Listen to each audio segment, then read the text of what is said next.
Hello friends, welcome back to my YouTube channel Vidya Mandir. तो आज की क्लास हम स्टार्ट करते हैं। हमारा टॉपिक क्या है? हमारा टॉपिक है ज्योग्राफी। जो हमारा जो मेन गोल है वो क्या है? नेट जेआरएफ, जो अभी जून 2023 का एग्ज़ाम होगा, जो उसके लिए हम तैयारी कर रहे हैं, है ना। तो उसके लिए हम जो हमें एक्सपेक्टेड क्वेश्चन लगते हैं वो हम आज पढ़ेंगे। तो हम फर्स्ट क्वेश्चन से स्टार्ट करते हैं। क्वेश्चन क्या है? भूगोल के मानवतावादी स्कूल की स्थापना किसने की? क्या कह रहा है कि भूगोल के जो मानवतावादी स्कूल है उसकी स्थापना किसने की? Who founded the humanistic schools of geography.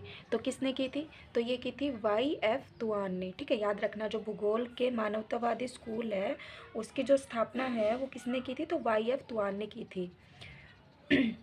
हमारा नेक्स्ट क्वेश्चन है, समुद्र के पानी और इसके लवणता के निम्नलिखित सहसंबंध को दर्शाया। क्या कह रहा है? जो समुद्र के पानी और इसके जो लवणता है उसके सहसंबंध को किसने दर्शाया? Who amongst the following correct correlated colour of ocean water and its salinity. ठीक है, तो किसने दर्शाया समुद्र के पानी और इसके लवणता के सहसंबंध को? किसने दर्शाया? तो वो है अल मसूदी। अल मसूदी ने समुद्र के पानी और इसके लवणता के सहसंबंध को दर्शाया। ठीक है, याद रखना किसने दर्शाया? तो वो अल मसूदी ने दर्शाया। ठीक है, नेक्स्ट क्वेश्चन है हमारा। क्वेश्चन क्या है? सांस्कृतिक परिदृश्य की अवधारणा को बढ़ावा दिया गया था। जो सांस्कृतिक परिदृश्य है उसकी अवधारणा को बढ़ावा दिया गया था।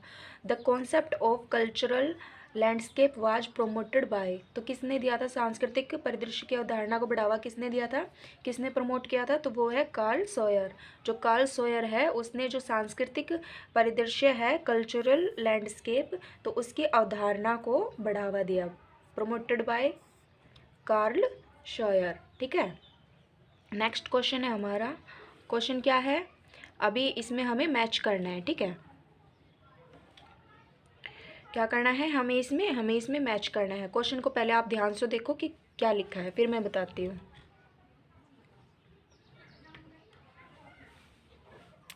हाँ जी, तो क्वेश्चन है match the following from the codes. One side दिया हुआ है मेजर प्रोपोनेंट्स और सेकंड साइड दिया हुआ है फिलोसफी ऑफ ज्योग्राफी। ठीक है, तो जो मेजर प्रोपोनेंट्स है वो क्या दिया हुआ है? ए है गिब्सन, बी है ग्यूलेक, सी है पीट और डी है राइट एंड किर्क। ठीक है, और फिलोसफी ऑफ ज्योग्राफी तो इसमें दिया हुआ है आइडियलिज्म यानी कि आदर्शवाद, सेकंड है रियलिज्म तो यथार्थवाद, थर्ड है बिहेवियरलिज्म व्यवहारवाद और फोर्थ है रेडिकलिज्म तो कट्टरवाद। तो किसने, मतलब किस ज्योग्राफर ने ये फिलोसफी ऑफ ज्योग्राफी का दिया है? ठीक है, तो ये किसने दिया है? ये फिलोसफी किसने दी है? कौन से ज्योग्राफर ने? तो बताओ।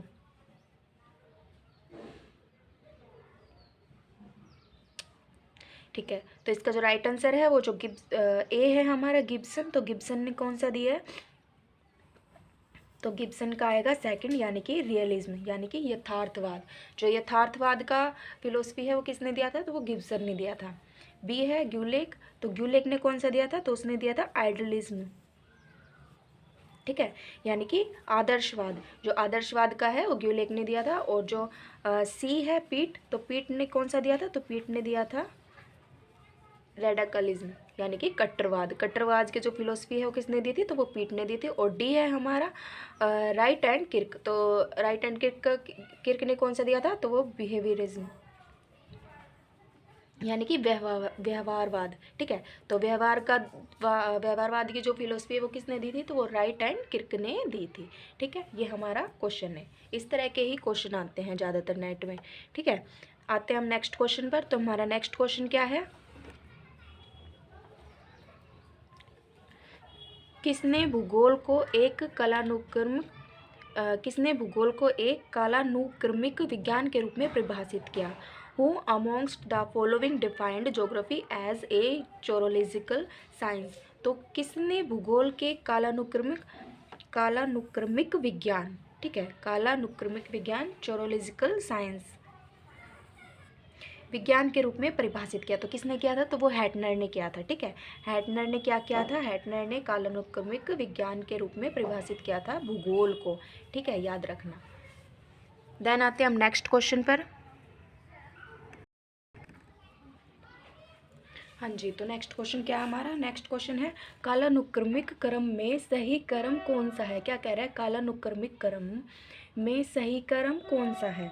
ठीक है, which is the correct sequence in chronological order. तो ये पता है क्या है, ये हमें ऑप्शन पर डिपेंड है कि हमें ऑप्शन में क्या क्या दे रखे हैं, उसके हिसाब से ही हमें इनका जो वो सीक्वेंस है वो लगाना होगा। ठीक है, आंसर है फर्स्ट आएगा एनेक्सिमेंडर, ठीक है, एनेक्सिमेंडर, देन आएगा अरस्तु, फिर आएगा एरास्टोस्थनीज और फिर आएगा टोलमी। ठीक है, जो इसका सीक्वेंस है वो ये है एनेक्सिमेंडर, अरस्तु, एराटोस्थनीज और देन है लास्ट पटोलमी। ठीक है, आते हैं हम नेक्स्ट क्वेश्चन की तरफ। क्वेश्चन क्या है? तो हमारा क्वेश्चन है match list first with list second. तो फर्स्ट साइड क्या दिया हुआ है? नेम्स ऑफ जोग्राफर्स, और सेकंड साइड क्या दिया हुआ है? कंट्रीब्यूशन, कि कौन से जोग्राफर ने कौन सा कंट्रीब्यूशन दिया है। ठीक है, ए है रोगर मिन्सुल, बी है रिचर्ड हार्टसॉन, सी है पैट्रिक जेट्स और डी है नॉर्बर्ट विनर। और कंट्रीब्यूशन क्या दिया हुआ है? फर्स्ट दिया हुआ है सिटीज इन इवोल्यूशन, सेकंड है the human use of human being, third है regional geography theory and practice, fourth है नेचर ऑफ ज्योग्राफी। ठीक है, तो कौन सी ज्योग्राफर ने कौन सा कंट्रीब्यूशन दिया है ये बताना है हमें। ठीक है, तो हमारा जो फर्स्ट है रोगर मिन्सोल, तो उसने कौन सा कंट्रीब्यूशन दिया है? तो उसका आएगा थर्ड। तो रोगर मिन्सुल है, उसने दिया था regional geography theory and practice. और जो बी है रिचर्ड हार्टसॉन, तो उसने कौन सा दिया था? तो उसका आएगा फोर्थ, यानी कि नेचर ऑफ ज्योग्राफी। और जो सी है पैट्रिक जेट्स, तो पैट्रिक जेट्स ने कौन सा दिया था? तो उसने दिया था सिटीज इन इवोल्यूशन। ठीक है, और जो हमारा लास्ट है डी नॉर्बर्ट विनर, तो उसने कौन सा दिया था? तो उसने दिया था the human use of human being. ठीक है, ये इसका राइट है। तो इन ज्योग्राफर्स ने ये कंट्रीब्यूशन दिया था, ध्यान रखना। ठीक है, रोगर मिन्सुल ने कौन सा दिया था? तो उसने दिया था regional geography theory and practice. और रिचर्ड हार्टसॉन ने कौन सा दिया था? तो रिचर्ड हार्टसॉन ने दिया था nature of geography. Patrick jets ने कौन सा दिया था? तो उसने दिया था सिटीज इन इवोल्यूशन। और जो नॉर्बर्ट विनर है, तो उसने कौन सा दिया था? The human use of human being, याद रखना। ठीक है, आते हैं हम नेक्स्ट क्वेश्चन की तरफ। तो क्वेश्चन क्या है हमारा? क्या कह रहा है? Arrange the following authors in chronological order, use the codes given below. ठीक है, तो हमें ये बताना है, ये जो इसमें दिया हुआ है चार, स्ट्रोबर, टोलमी, हेरोडोट्स और एराथोस्नीज, तो इसका हमें सीक्वेंस बनाना है। ठीक है, जैसे अभी क्वेश्चन था एक और, तो उसमें भी यही था कि करेक्ट सीक्वेंस बनाना है, तो इसमें भी यही बनाना है, पर वो सब ऑप्शन पर डिपेंड है। ठीक है, यहाँ भी यही है, अरेंज द फॉलोइंग ऑथर्स। ठीक है, ऑथर्स दिया हुआ है in chronological order, use the codes given below. तो इसमें फर्स्ट दिया हुआ है स्ट्रैबो, सेकंड है पटोलमी, थर्ड है हेरोडोट्स और फोर्थ है एराथोस्नीज। ठीक है, तो इसका जो राइट सीक्वेंस क्या बनेगा? इसमें बनेगा हेरोडोट्स, देन है एराटोस्नीज और फिर है स्ट्रैबो और देन है पटोलमी। ठीक है, ये इसका सीक्वेंस बन जाएगा। देन आते हैं नेक्स्ट क्वेश्चन पर। तो क्वेश्चन क्या है?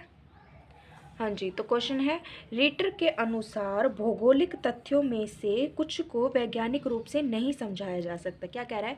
रिटर के अनुसार, कौन किसके अनुसार कह रहा है ये देखो पहले। रिटर के अनुसार भौगोलिक तथ्यों में से कुछ को वैज्ञानिक रूप से नहीं समझाया जा सकता। The approach that some of the geographical facts according to Ritter can not to be explain scientifically is term as. तो इसका क्या आएगा आंसर? बताइए।